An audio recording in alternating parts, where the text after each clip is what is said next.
but she knows she wants to document it, so she grabs her phone and she raises it up and she takes a picture on her BlackBerry right as this thing kind of disappears behind the tree and vanishes. Just seconds after this thing disappeared, all the sounds in the forest came back. The birds, the squirrels, the crickets, it was all back to normal, but Jan was really shaken up because she just could not make sense of what she just saw. So she just continued to stare in the general direction of where this thing was for several minutes until finally she felt like it was safe again, at which point she brought her phone up to look at the picture she had taken.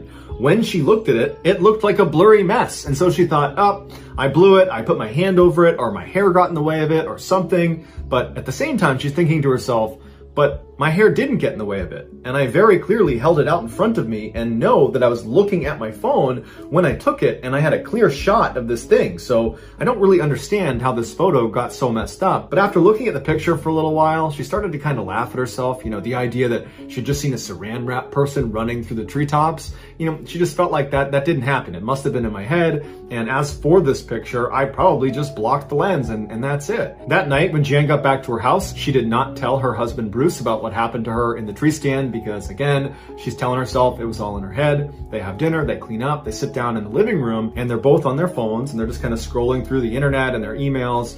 And at some point, Bruce reacts to something he's reading. He makes a sound.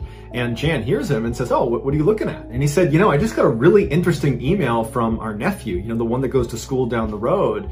He said that today they were outside for band practice, and at some point, all of them turned to look at the forest, and there was a bright circular light that was kind of hovering in the forest. And I guess they all stared at it for about 5 or 10 seconds. And then at some point, the light kind of went back into the forest and they didn't know what to make of it. And I guess one of his classmates said that a year before, the exact same thing happened, and it apparently scared their instructor so badly that they canceled rehearsal and went inside because of it. As Jan is listening to her husband read this email, she's sitting up and her heart is racing, and as soon as he finishes, she says, what time did he say that happened? Bruce picked up how intensely she was asking him, and so he looked at the email, looked back at his wife, and was like, it was between 7:50 and 8. Why? At this point, Jan revealed everything that had happened to her while she was hunting, seeing that visual distortion in the trees that looked like a figure of some kind. And she would tell him that the forest she was in was the same one their nephew was claiming to have seen this circular light floating inside of. She told him she tried to take a picture of the thing she saw, but the picture didn't come out.